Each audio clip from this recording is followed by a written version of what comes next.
Namaskaram. Today I'm going to be talking about the second verse of Appaḻa Pāṭṭu.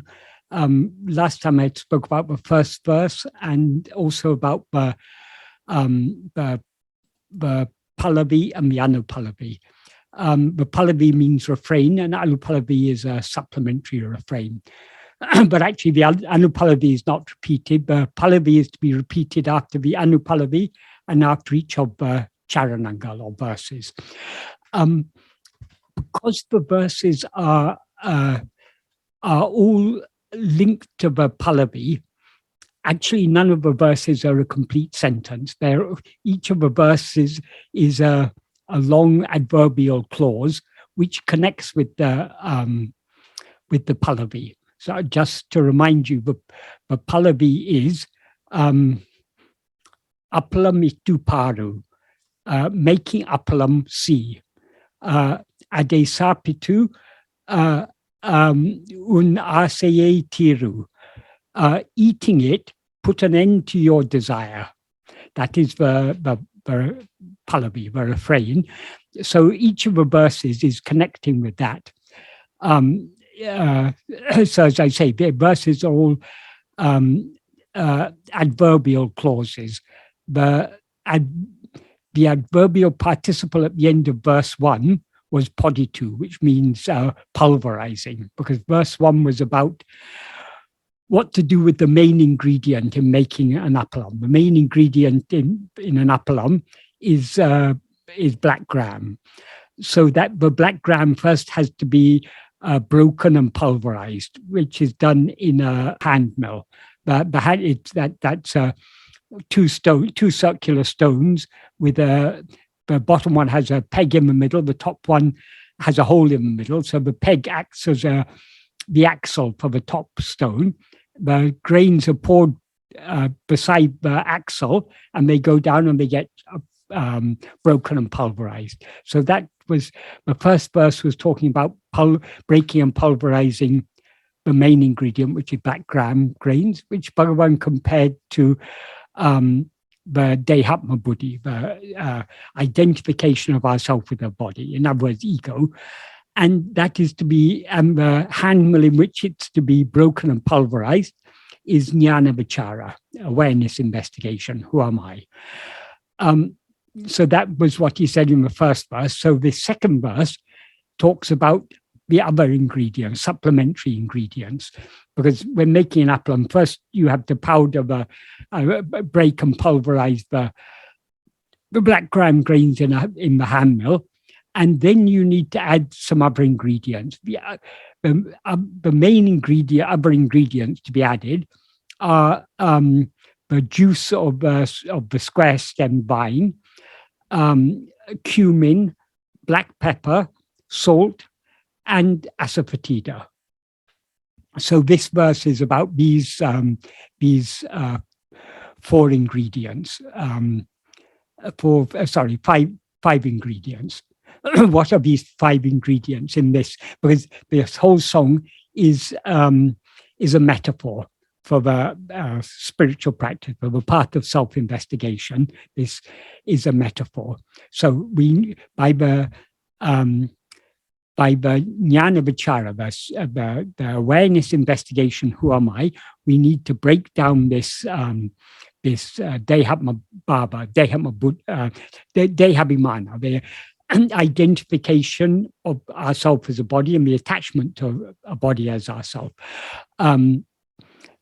But then these other ingredients are also necessary components in making the appalam.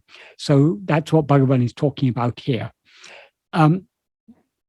So what he says in this verse is sat-saṅgam āhum piraṇḍai rasattoḍu. That means with the juice of the square stem vine, which is sat-saṅga,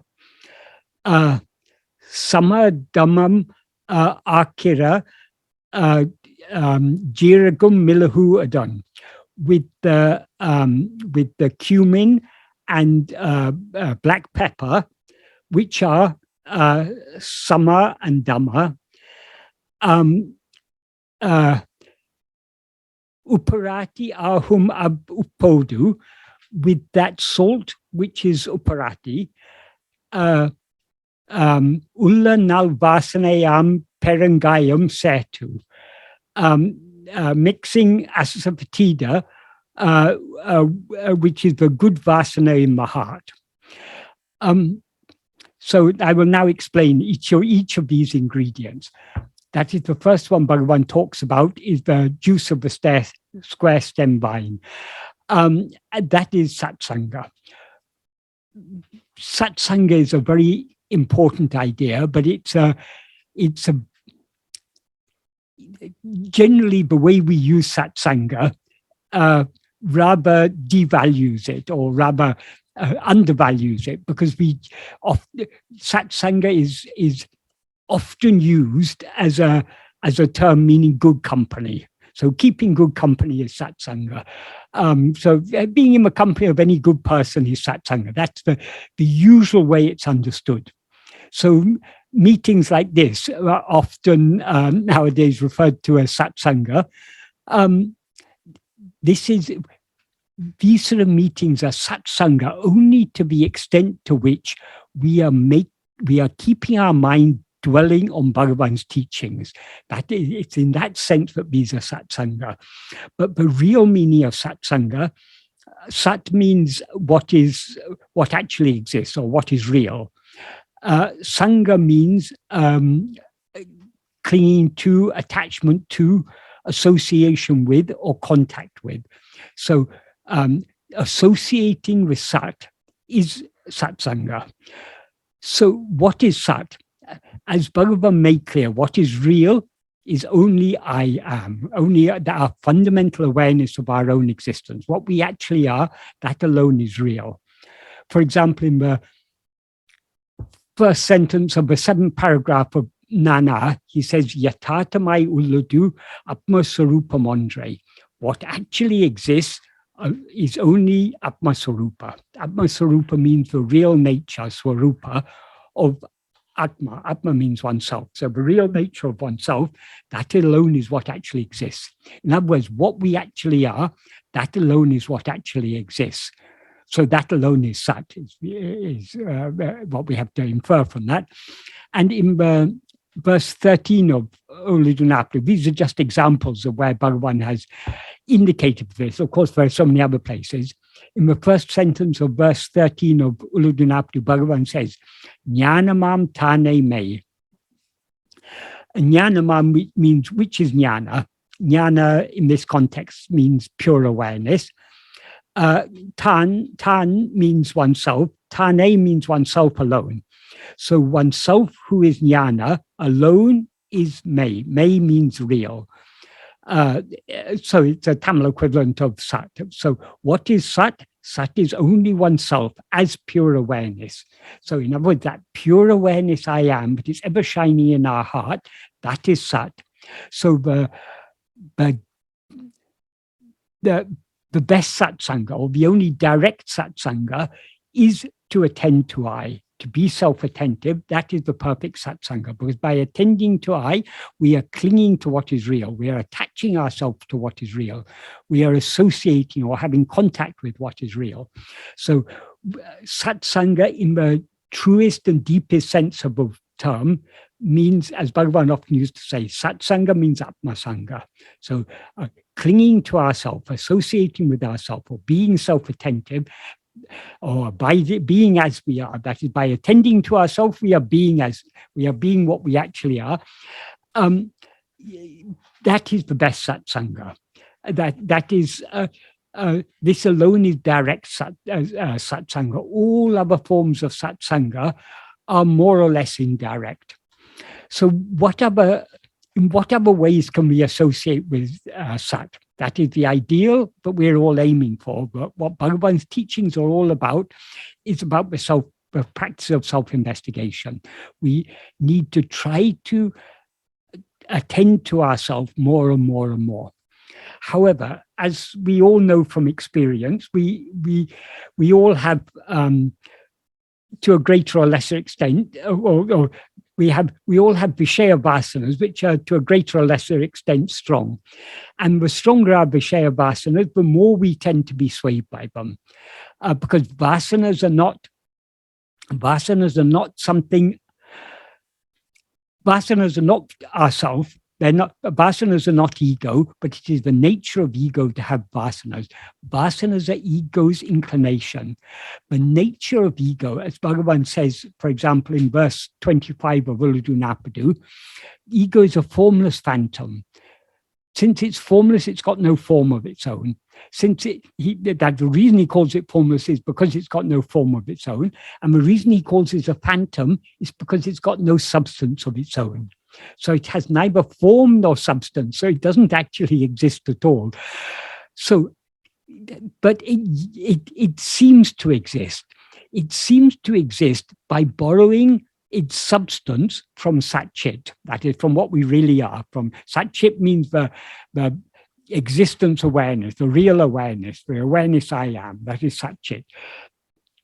So ego borrows its existence and awareness, in other words, its substance, from sat-chit, because sat-chit is that which is always shining in our heart as I am. Ego takes that I am as itself, but it doesn't only identify itself. It doesn't only take I am to be its own. It also takes the form of a body to be itself. So ego is the chit jada granti. It is that not formed by the entanglement of chit, but that's a pure chit, the sat chit, with a body which is jada, which is non-aware. So as Bhagavan often said, ego is that which is always aware of itself as I am this body.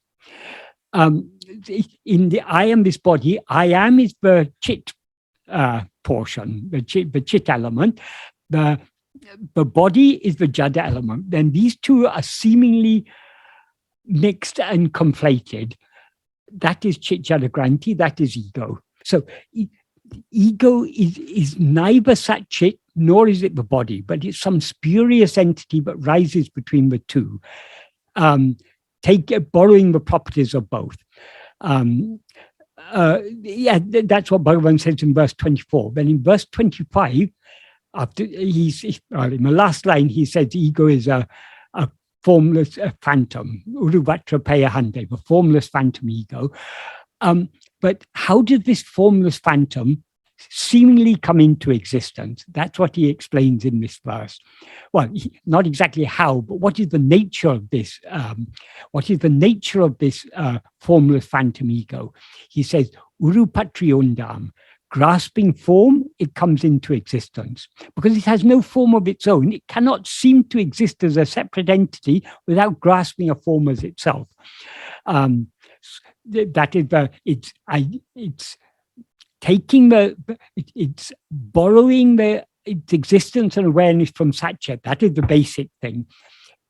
Having borrowed that, it then must grasp the form of the body. Then only it comes into existence. So as soon as we rise as ego, we grasp the form of a body as I. So that's what he says in the first clause. Urupatri, grasping form, it comes into existence. Urupatri nitkam, grasping form, it stands. That is, we cannot for a moment stand as ego without continuing to grasp the form of a body as ourself. And then in the next clause he says, urupatri undu mika ongam, grasping and feeding on form, it flourishes abundantly. Whereas the form he's referring to in the first two clauses, grasping form, it comes into existence, grasping form, it stands, that is referring to a form of a body. Body doesn't mean just the physical form of the body. As he says in verse 5 of Uḍaṇ, Udal Panchakosa Uru, the body is a form of 5 sheaths. So all the 5 sheaths are included in the term body. So the ego comes into existence grasping the form of the body as itself. It stands grasping the form of the body as itself. Then in the third clause he says, grasping and feeding on form, it flourishes abundantly. Here the form he's referring, form is singular, but it's in the collective now. It's referring to all other forms, all phenomena are forms of one kind or another. So ego is constant. As ego, we are constantly attending to things other than ourselves, to phenomena, to forms. And that is that attention we give to forms is the food on which ego, but nourishes and sustains ego. That's why he says, grasping and feeding on form, it flourishes abundantly. So the very nature of ego is to grasp form, to grasp things other than itself. And then he says, uruvittu urupatram, leaving form, it grasps form. That again, he's emphasizing. Whenever we leave one form, we grasp some other form. Such is the nature of ego. So grasping form is the very nature of ego.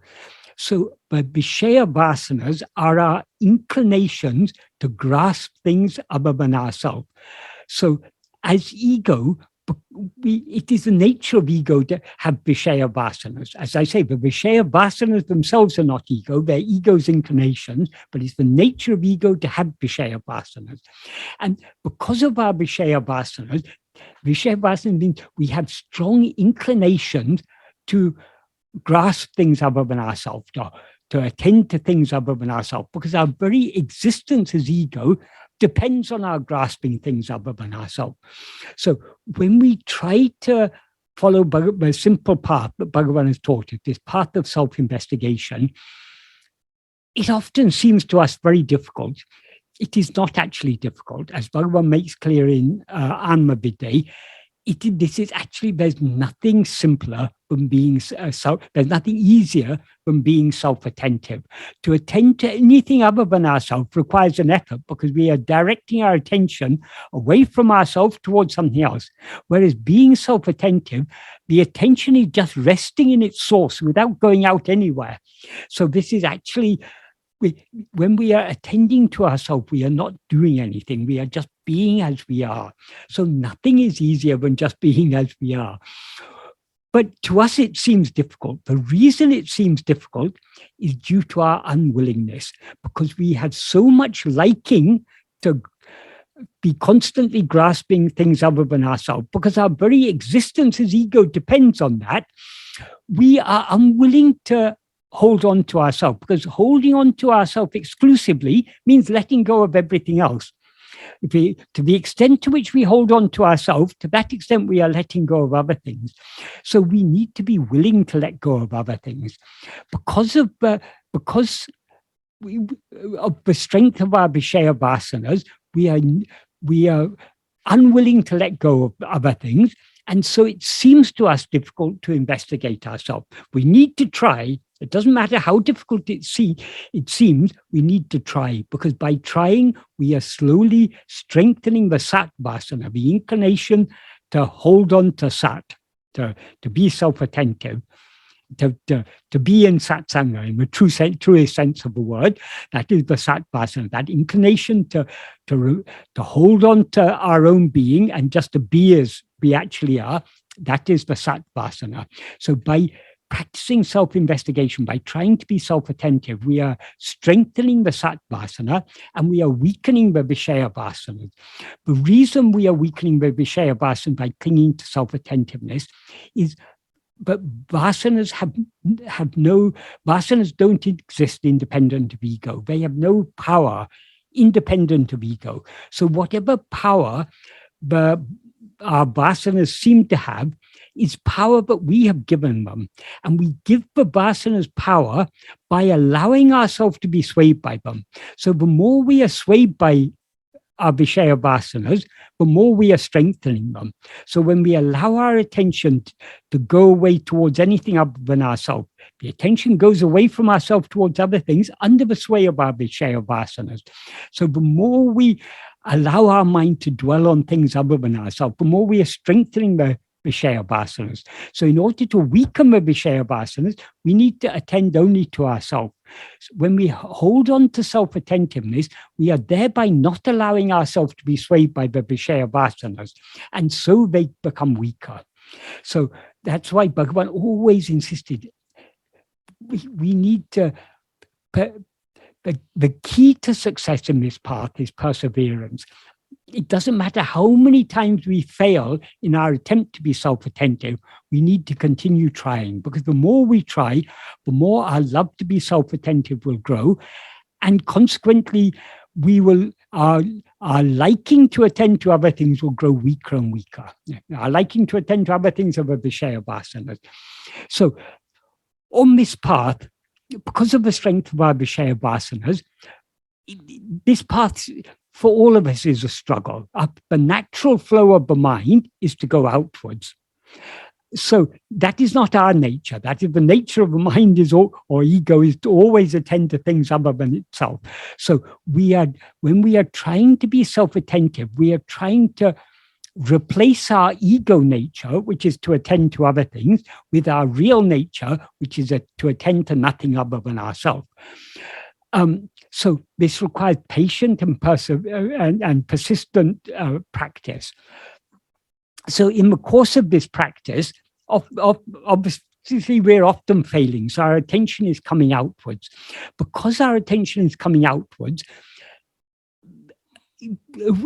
sometimes we seem to need help from outside to push us back in again, to encourage us to go back in again. So the reason Bhagavan has appeared in human form, or the reason he appeared in the form of a hill as āhiṉṭṛa, that is, Bhagavan is primarily Guru. So as Guru, he has appeared in human form. The purpose of his appearing in human form is to give us the teaching, to tell us, turn within, know yourself. And what Bhagavan has taught us in words is what āhiṇṭṛa is eternally teaching us in silence. So Bhagavan is nothing other than our own self, what we actually are. He is that fundamental awareness that is always shining in our heart as I am. But because our minds are extroverted, always looking outwards, it's necessary for him to appear outwardly in human form as Bhagavan and in the hill form as āhiṇṭṛa, in order to encourage us to turn within. So the function of Guru is to give us the teachings to turn us back within. So Guru is the same Sat, but is shining in our heart as I, is what appears outwardly in the form of Guru. That's in the form of Bhagavan and āhiṇṭṛa. So associating with the form of Guru, about the outward form of Guru, that is the true form of Guru, the Swarupa of Guru is only I am.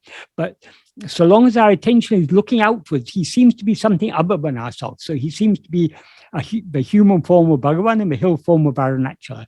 So associating with these forms in any way is a very good indirect form of sat-saṅga. So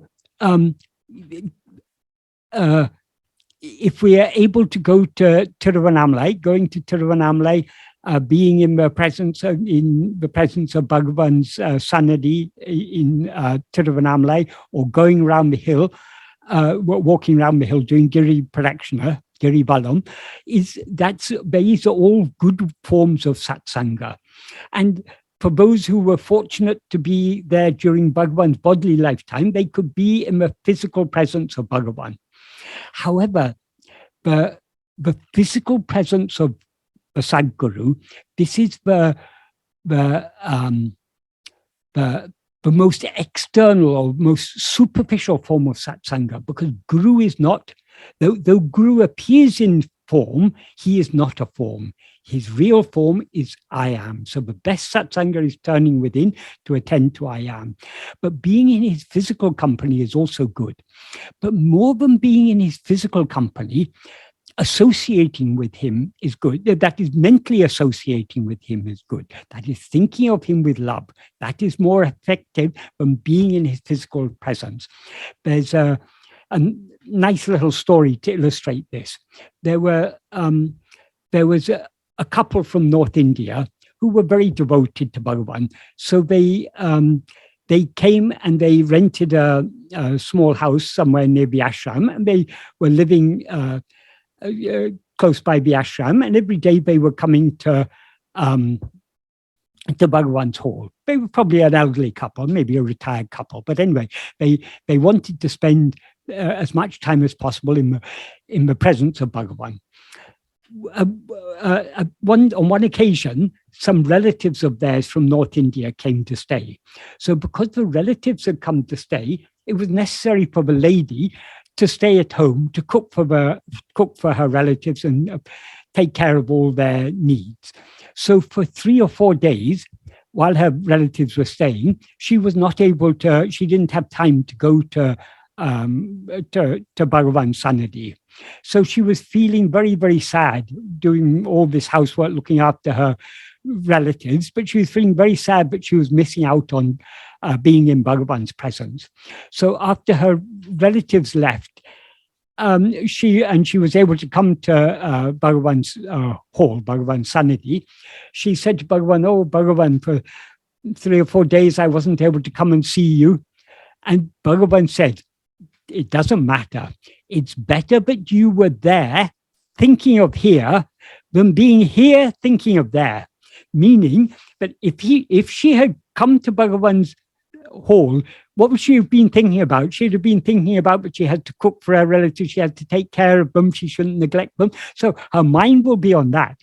It's better that she's at a distance physically from Bhagavan, but when she was at home cooking for her relatives, she was feeling so sad, but she wasn't in Bhagavan's physical presence. So she was thinking of Bhagavan with love, even though she was physically distant. Bhagavan said that is better. So from this we can infer that thinking of Guru with love is more important than just being in the physical presence of Guru. Of course, it's good to be in the physical presence of Guru, but if we're in the physical presence of Bhagavan, thinking about all our worldly problems and everything, that is not useless, but it's of less use than being far away from Bhagavan, but thinking of him with love. This is why, though it is said that living in the presence of Arunachala, yojane mundram, that is within 3 yojanas. That means a yojana is the distance bullocks can travel in one yoking. So a yojana, there's no fixed measurement of a yojana, but we can say 30 yojana means 30 miles or 60 miles or something, however we take it. But it is said that being within the physical vicinity of Arunachala will give liberation. But it's not even necessary for us to be in the physical presence of Arunachala. What is unique about Arunachala is smaranat Arunachala. By mere remembrance of Arunachala, we will attain liberation. That is, there's a famous sloka in Sanskrit. By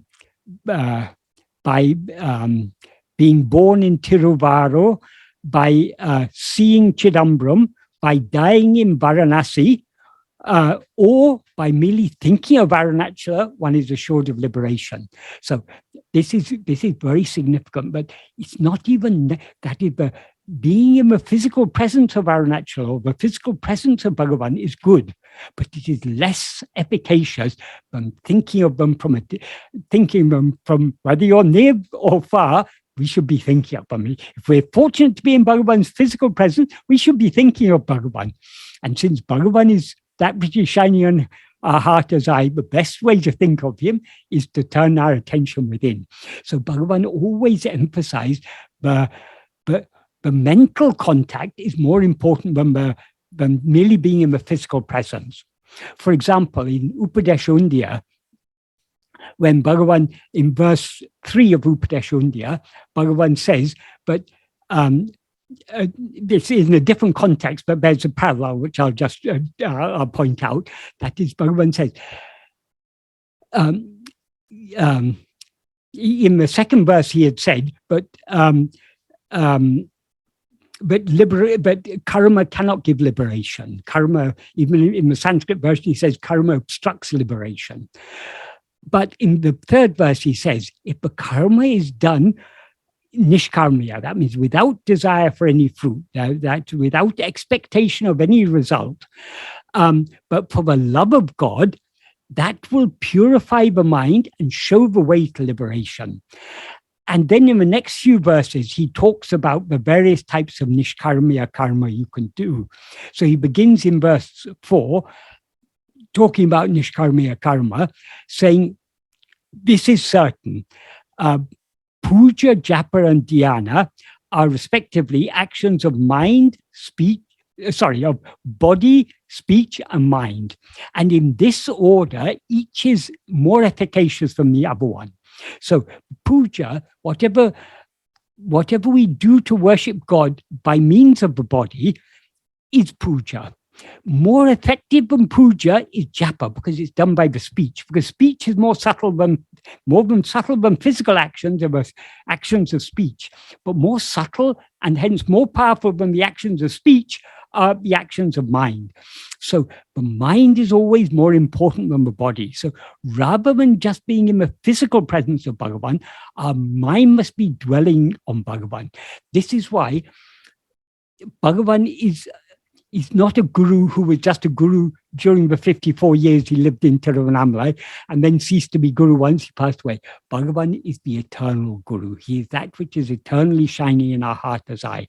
This is why, unlike most other sampradayas, Bhagavan never started a parampara, a lineage of gurus.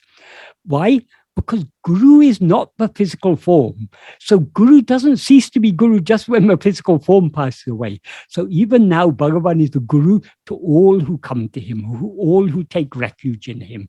So it may seem to us that we weren't fortunate enough to be in Bhagavan's physical presence during his bodily lifetime. Who knows? We may have been with in some previous life, but at least in this lifetime, we have no memory of that. So, but what is important is that more important than being in his physical presence, cherishing him in our heart with love. That is always having our mind dwelling on him.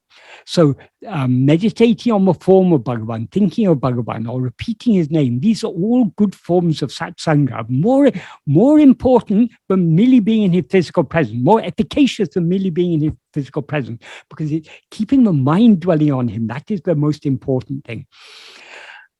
But Bhagavan is God, but he isn't just God. He is Guru. He's first and foremost Guru. And the function of Guru is to give us teachings. So rather than being in Bhagavan's physical presence, dwelling on Bhagavan mentally, thinking of him is good.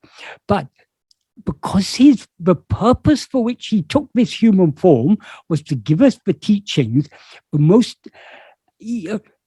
most efficacious form of mental satsanga is to be dwelling on his teachings, because the teachings of the purpose of his coming was to give us this teaching. In the form of āhiṇṭṛa, he's always giving us the same teaching, but in silence. Because our minds are outward going, we're not able to understand the silence. To understand silence, we need to turn our attention within, because that silence is what is always shining in our heart. In the very heart means the very center or core of our being. In the innermost depth of our being, what is always shining as I am, that is silence.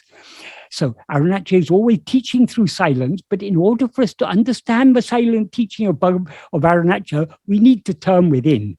So the teachings in words, but āhiṇṭṛa in the form of Bhagavan came to give us, those words are very important, because the words are Bhagavan's teachings. Any teachings we dwell upon, we think about, they're all directing our attention back towards ourselves. So, as I say, the best satsanga is being self-attentive. The next best satsanga is keeping our mind dwelling on Bhagavan's teachings. And of course, it's also good to think of Bhagavan with love and to meditate on his form or to meditate on his name, but that's less efficacious than focusing on his teachings, because his teachings are constantly encouraging us to turn within. Of course, his form also is. For example, if we meditate on a picture of Bhagavan, Bhagavan's eyes, what are Bhagavan's eyes telling us? They're telling us turn within. Having contact with Bhagavan in any way, because Bhagavan is Sat Swarupa, he's the very embodiment of Sat, keeping our mind dwelling on him in any way, whether we are just being in his physical presence, or whether we're meditating on him with love, or whether we are meditating on his teachings with love, or most importantly, whether we are attending to ourselves. Having contact with Bhagavan in any way is good satsanga. But best of all, because he is that which always shines in our heart as I, Ariyati Tarajivara Tahavari Jagohail Arivai Rami Paramatuman Arunachala Ramana. That is, Arunachala Ramana is the Paramatma that always shines blissfully in the heart, in the cave of the heart, always shines blissfully as awareness, Arivai, as awareness. That means as the awareness I am, in the cave of the heart lotus of all different jivas, beginning with Hari. Hari means Mahavishnu, the greatest of all the gods. So from the greatest of all the gods down to the smallest of all the most insignificant of jivas, the smallest ant or whatever it may be, in the heart of all sentient beings, all in the heart of all sentient beings, all jivas, he is that which is shiny as I am. So to meditate on him as I am, that is the best of all. As Bhagavan says in verse 8 of Upadesha, Anya bhavatin avanaha māhum ananya bhava mayundi para anaitina mutamamundi para. That means rather than anya bhava, rather than taking Bhagavan to be something other than ourselves, recognizing that he is I, and therefore meditating on nothing other than I. That is, ananya bhava means meditating on what is not other. What is not other is only ourself, only I. So meditating on I, with the understanding that he is that which is shining in our heart as I, that is anaitanamuttamam, that is the best of all. So the best satsanga is to attend to I. The next best satsanga is to be dwelling on Bhagavan's teachings. The next best satsanga is to be dwelling on his name and form with love. The next best satsanga is to be in his physical presence, going to Tiruvannamalai, sitting in his sanadi, or going round the hill. That's all good. But better than that is keeping our mind dwelling on I. And after that, next comes this dwelling on his teachings, and next comes dwelling with love on his name and form. So when Bhagavan talks about satsanga, it has a very, very deep meaning. So we need to understand it accordingly. He's not just talking in the superficial, that is, many people just being in the company of good people is satsanga. Yes, in a sense, in a very superficial sense it is. It's better to associate obviously with good people than with bad people, but the real satsanga is something much, much deeper than that. So Bhagavan begins this verse with this word satsanga. So such an important idea. So with this juice of the square stem vine, which is satsanga, this is an essential ingredient in this part of self-investigation. Satsanga in the deeper sense of, well, the part of self-investigation is itself satsanga. So that's the first ingredient he talks about. The next two ingredients, he then talks about śama, which is, he equates with jīrakam, with cumin, damam, which he equates with black pepper, and uḍaṉ, which he equates with, or he is analogous to salt. So what are the meaning of these terms? That is, in most Vedanta sastras, they talk about, if, for example, Vivekachudamani or so many other Vedanta sastras, they begin by talking about what are the qualifications for following this path. They call these qualifications as sadhana chatushtayam. That means the fourfold means. Sadhana means means, but it implies here the qualifications that are required for following this path. But the qualifications that are listed are, in detail, it is, they say, Nitya anitya vastu viveka. Nitya anitya vastu viveka means the discrimination or ability to distinguish what is eternal from what is ephemeral, or what is impermanent. If we consider our experience carefully, what the one thing in our experience which is permanent and unchanging is our fundamental awareness, I am. Everything else appears and disappears. That is all phenomena, the whole world, and all mental, all physical phenomena, all mental phenomena, they appear and disappear. They appear in waking and dream, they disappear in sleep.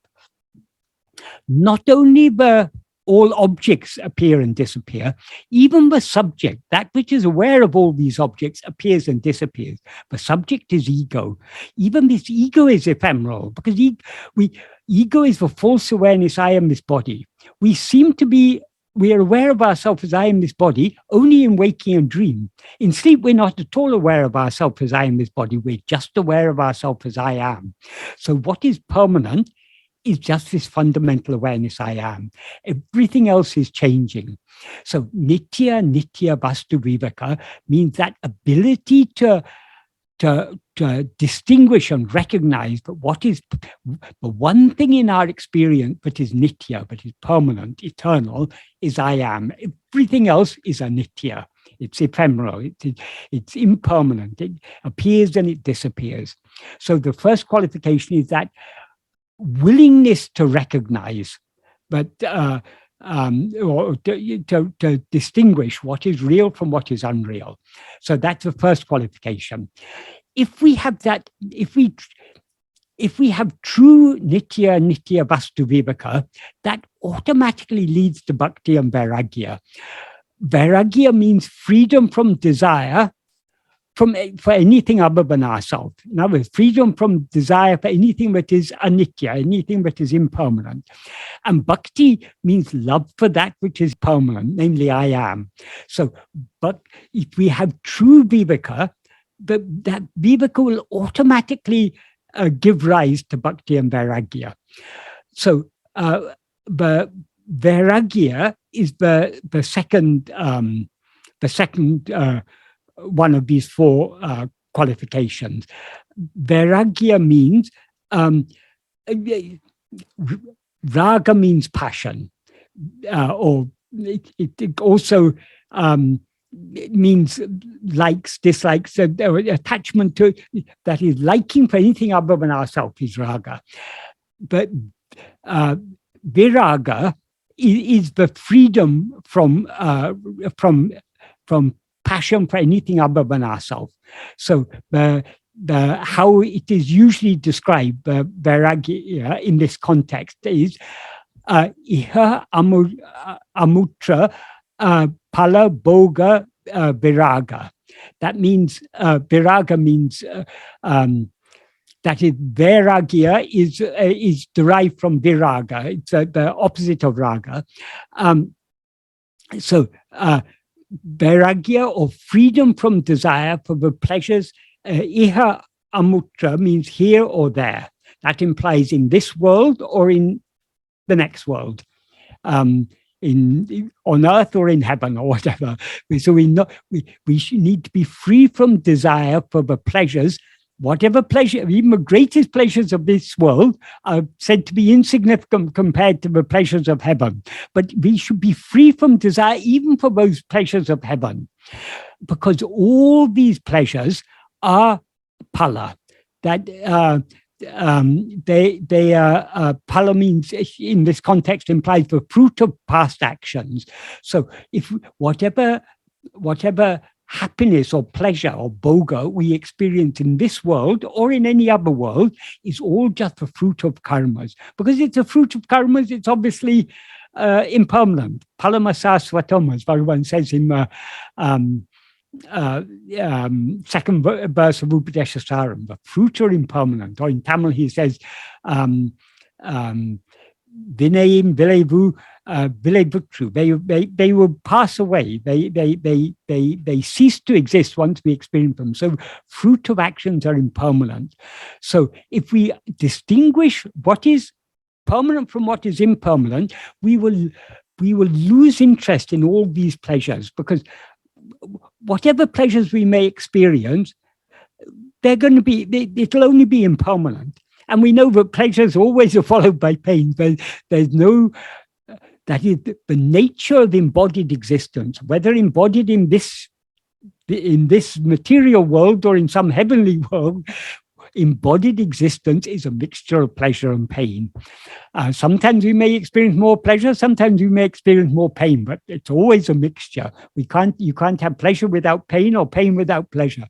So these are all not worth seeking. They're all impermanent and they're all finite. That is, whatever pleasure we may experience in this life or in heaven, it's all finite. It's limited in time and it's limited in extent. The happiness we are seeking is the infinite happiness that is our own real nature, which is eternal and without any limit. So if we have nitya vastu viveka, we automatically get vairagya. And we also get love to know what we actually are. That love to know what we actually are is what is called mumukshutva, the intense learning for liberation. Liberation here means our real state, the state of egolessness, as Bhagavan says in verse 40 of Uḍaṇ. Liberation is nothing but the annihilation of ego. So mumukshutva means intense yearning to surrender ego, is the implication. So mumukshutva here means bhakti. So here three of these four qualifications are viveka, vairagya, and bhakti. If we have viveka, it will automatically give us bhakti and vairagya. If we have true viveka, not just superficial understanding, oh yes, I am is permanent, everything else is impermanent. We need to understand this very, very deeply. It needs to be a deeply rooted conviction. If we really have that viveka, our mind will not be going out towards the ephemeral things of the world. It will be going only within towards what is permanent. So that's three of the four. The other one, the third, what is listed in this, as I say, it's usually listed as viveka, vairagya, then this samadhi, shakka sampatti, and then mumukshutva. But samadhi, shakka, sampatti means 6 suitable conditions, beginning with samma. So it's 3 of those 6 that Bhagavan lists here. But by listing those here, he indirectly infers that all of these are necessary. However, generally, unlike in the more traditional Vedanta Sastras, Bhagavan generally didn't talk much about this sadhana chaturastaya. He didn't emphasize the need. He didn't. Indirectly, he emphasized the need for viveka and the need for vairagya and the need for bhakti, but he didn't enumerate them generally in this way, because the very fact that we are drawn to this path indicates that already we have these qualifications, maybe not very much, but at least to a certain extent. We have these qualifications enough to start. If we have a liking to follow this path, that shows we already have these qualifications, at least to some extent, at least to a sufficient extent to start on this path. That's why Bhagavan generally didn't dwell much on these. But by mentioning 3 of them here, because totally it comes to 9, because there are 4, and one of the 4 contains 6 components, so that altogether makes 9. So these samadhi, shakka, sampatti are, that is samadama, uparati, titiksha, shraddha, and samadana. What these are, sama here means tranquility or calmness of mind. So that is what Bhagavan compares in this verse to the jīrakam, to the cumin powder. The cumin that has to be added to, it's one of the ingredients to be added to the appalam. So that is tranquility or calmness of mind. Dhamma means taming, curbing, or restraining or subduing the mind by withdrawing it from all objects. Uparati means, all these are very closely related actually, they're just different ways of describing the same thing. Uparati is cessation of mental activity by giving up interest in anything other than being self-attentive. That is, if we have viveka, that will lead to vairagya, and vairagya will lead to all these other qualities. That is, if we've got vairagya, we will automatically have tranquility or calmness of mind, because our mind won't be agitated by, we're not seeking pleasures or trying to avoid pain. We're indifferent to both pleasure and pain. So that leads to tranquility of mind. And because we are not interested in things other than ourselves, automatically we withdraw our mind from objects and thereby curb the mind. That's the Dhamma. And uparati, to the extent that our attention is withdrawn from other things and fixed on ourselves, that leads to the cessation of mental activities. So that's uparati. The next one is, which Bhagavan, so those are the three that Bhagavan mentions here. The other three which he doesn't mention are titiksha, or he doesn't directly mention. We can take it that he's referring to these indirectly in this song, but not directly. Titiksha means endurance, forbearance, or patience. If we have these other qualities, if as a result of our vairagya, we've got tranquility of mind, if we withdraw the mind from external objects and thereby curb it, and thereby bring about a cessation of mental activity, that will automatically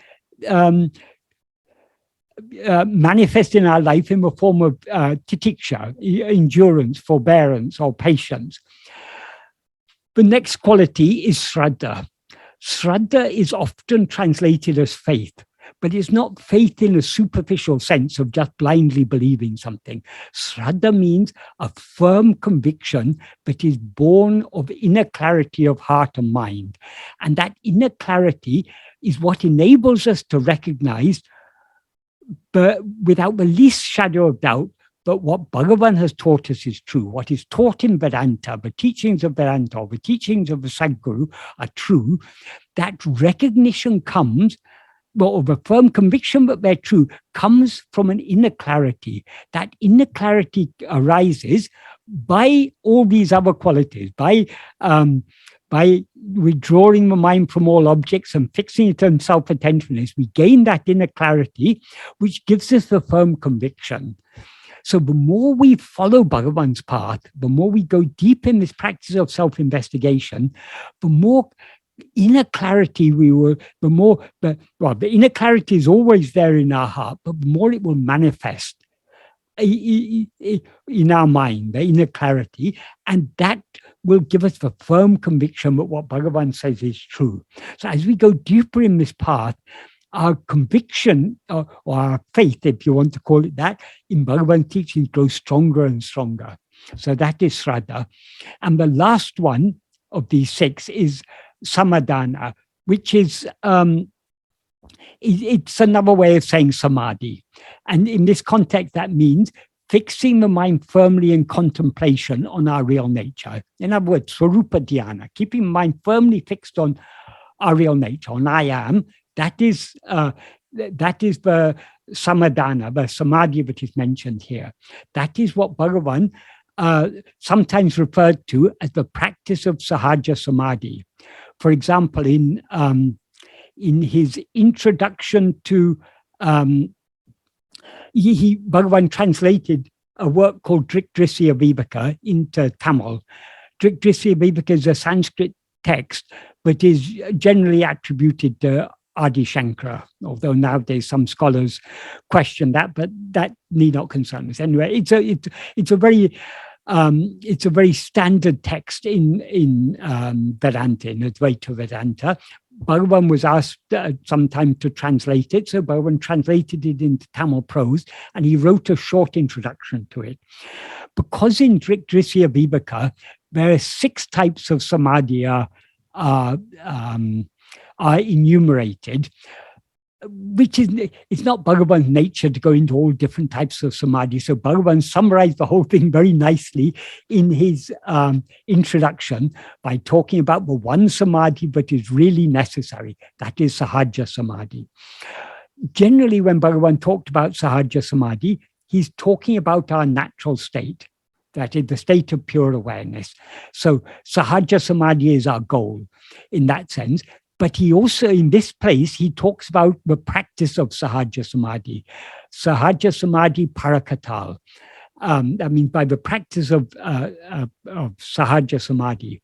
What he says, this is just a part of a longer sentence, but what he says is, taneye bahyanta drishti bedam indri epodam nadam sahaja samadhi parakatal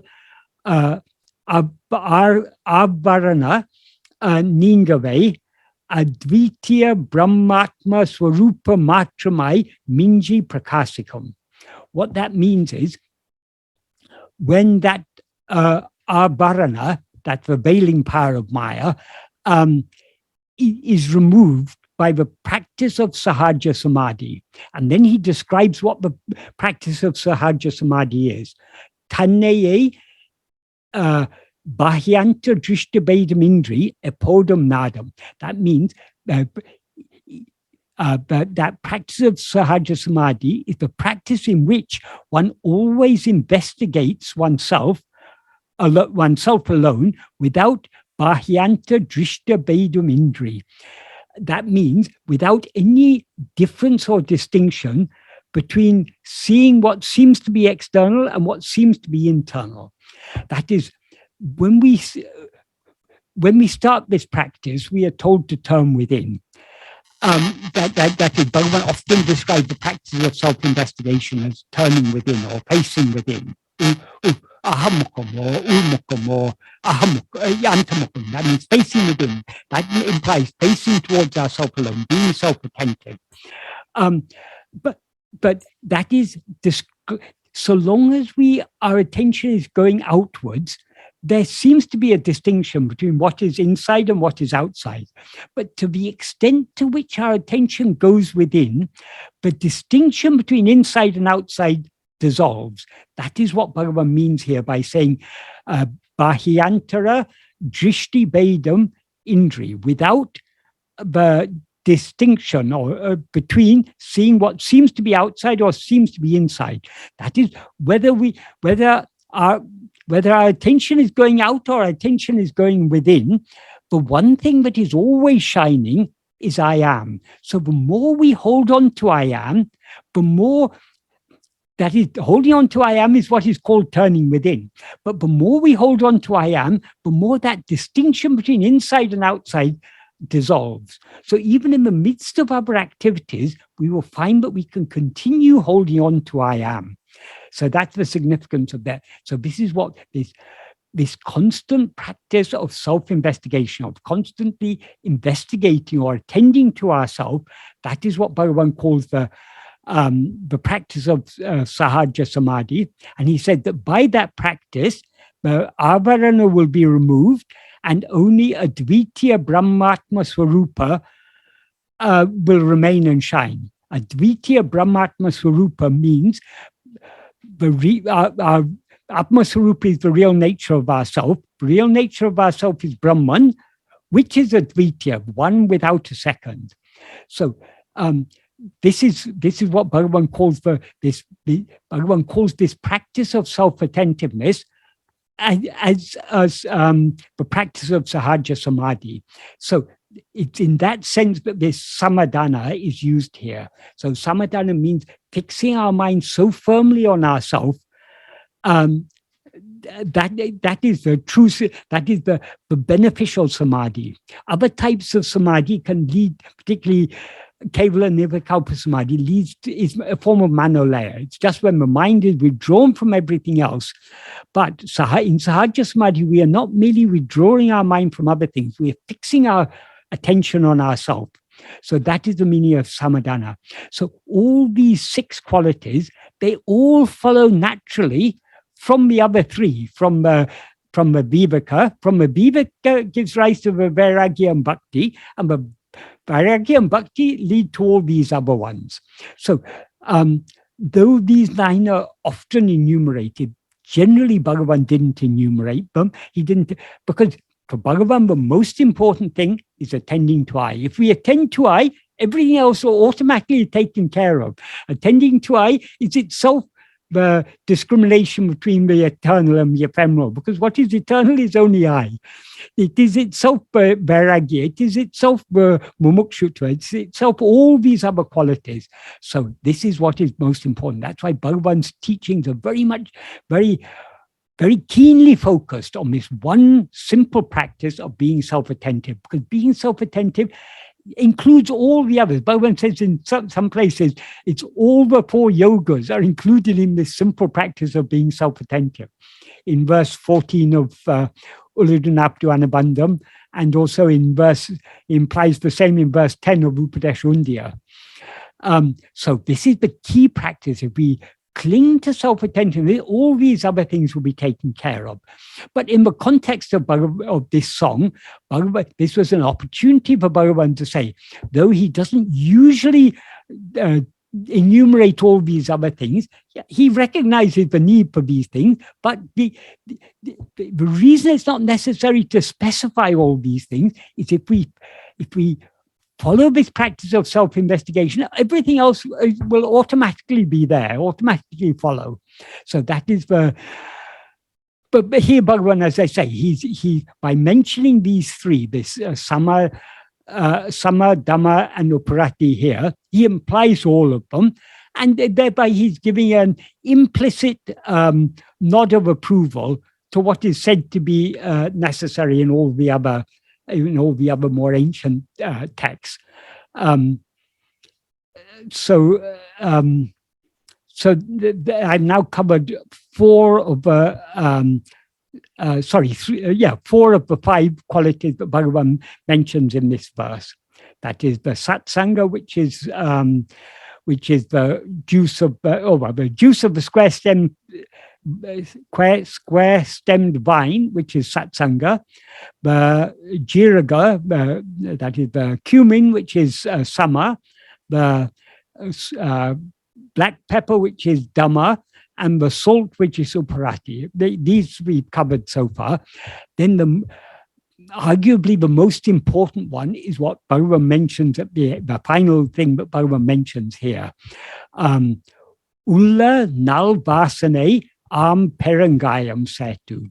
Adding or mixing the piraṇḍai means asafatida, which is the good vāsaṇa in the heart. Uḍaṉal vāsaṇai means we can take it either as the inner good vāsaṇa or the good vāsaṇa in the heart. What does he mean by good vāsaṇa, and why does he say in the heart? That is the good vāsaṇa, that is all Vishaya vāsanas are sometimes classified as subha and asubha. For example, in the 19th paragraph of Nana, Bhagavan says, there are not 2 kinds of mind, a good mind and bad mind. Mind is only one. But it's the vāsanas that are good or bad, that is subha or asubha. Subha means those which are agreeable or conducive or beneficial. Asubha means those that are disagreeable or bad. So, and then he says, when the mind is under the sway of asubha vāsanas, we call it a bad mind. When it's under the sway of subha vāsanas, we call it a good mind. So that the subha and the subha vāsanas, these are different classifications of the Vishaya vāsanas. That is, some Vishaya vasanas are a lot more harmful than others. So some are relatively good, some are relatively bad. But the only vasana that is wholly good, not just relatively good, but entirely good, is the sat vasana. Because even the subha vasanas, they're still taking our attention away from ourselves.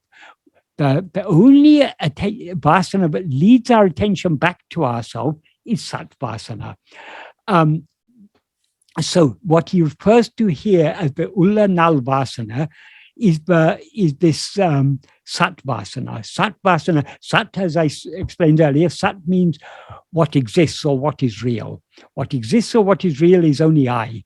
So the sat vasana is that inclination, that liking to attend to ourselves, that liking to know and to be what we actually are, that liking to attend to our mere being. That is satvasana. That is what is often referred to as swatma bhakti, the love for one's own self. And it is also described as tīvra mumukṣutva, that is the intense yearning for liberation. That intense yearning for liberation is nothing but the love to attend to ourselves, and that is what is called satvasana. So though Bhagavan doesn't mention mumukṣutva here, he's mentioning this inner good vasana is implying mumukṣutva. It's implying bhakti, that great love to give ourselves wholly to God, to surrender ourselves completely, to turn within and merge back into Him. That love is this swatma bhakti, is what is called swatma bhakti, and what Bhagavan refers to here as the ḍuḻḻanal vasana. To the extent to which we have this vasana, we will automatically and inevitably have all these other qualities. We'll have viveka, we'll have vairagya, we'll have mumukṣutva, and we'll have all the other qualities. So this is the very key. So this sat vasana is so important. And how can we cultivate sat vasana? Only by this simple practice of self-attentiveness. The more we try to attend to ourselves, the more we are strengthening the sat vasana and weakening all other vasanas, all the vishaya vasanas. We all must have some slight sat vasana, or we wouldn't have come to this path. The very fact that we are attracted to Bhagavan's teachings and we want to try to follow this path, that shows that Bhagavan has already put that seed of satvasana in our heart. We have to nurture that seed by trying to be self-attentive. Bhagavan is giving us all the help that is required, but something is required on our part. What is required on our part is that willingness to try to be self-attentive. That is what is required. So we must try more and more to be self-attentive. If we do so, Bhagavan will take care of everything else. As he says in the 12th paragraph of Nana, for example, God and Guru are in truth not different. What has been caught in the jaws of a tiger will not return. In other words, just as the prey that has been caught in the jaws of a tiger will not escape, so those who have been caught in the look of Guru's grace will never be forsaken, but will surely be saved by him. So the very fact that we've been drawn to Bhagavan's path, attracted to Bhagavan's path, means we've been caught in the look of his grace, glance of his grace. So he will never forsake us. He will surely save us. But he adds one caveat. Though he gives us this assurance, he will surely save us. Eninum Guru Kartiya Varipadi Tabaradu Nadikabendum. Nevertheless, or however, it is necessary to walk unfailingly in accordance with the path that Guru has shown. In other words, we need to try to follow his path. We need to try to be self-attentive.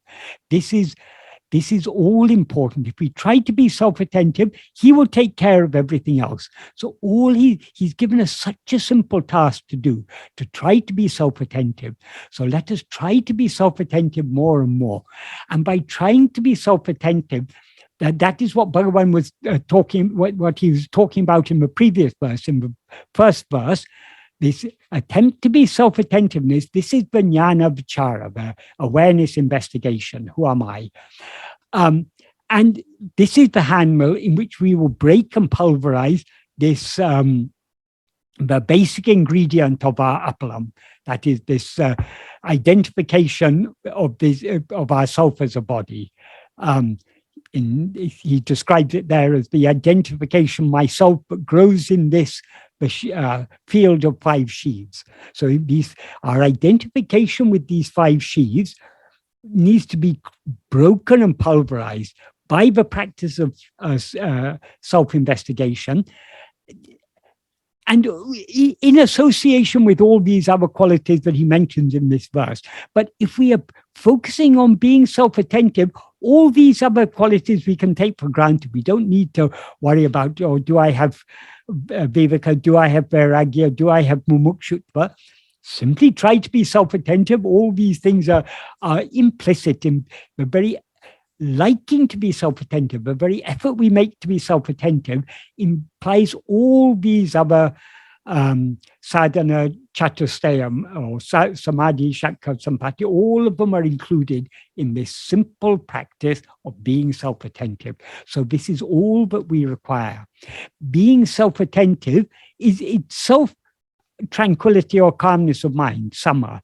It is itself curbing the mind by withdrawing it from all objects, dhamma. It is itself the cessation of all mental activity, uparati. So these 3 that he mentions here, they're all included in being self-attentive.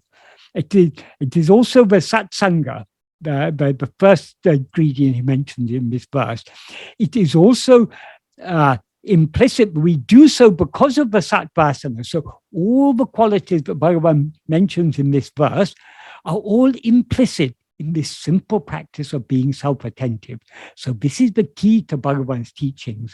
That is what Bhagavan, in all Bhagavan's teachings, what he's emphasizing repeatedly, whether in Nana or in Upadeshundya or in Uladunapatu or Appaḻa Pāṭṭu or Amma-vidde or Ekama Panchakam or the Arunachal-stuti Panchakam, in all these places, in so many different ways, he's emphasizing this one thing, what he summarized beautifully in verse 44 of Arunachaksharam, right? Tirumbyaham, turning within, Tanne dinamaha kankan. Daily see yourself with the inner eye, that's with the inward turned attention. Terium, it will be known. What will be known? What he mentioned in the previous verse. Tane tattvam. Oneself alone is the reality, or oneself alone is oneself, that alone is the reality. So this is, everything will be known if we do this simple practice of self-investigation. This is the key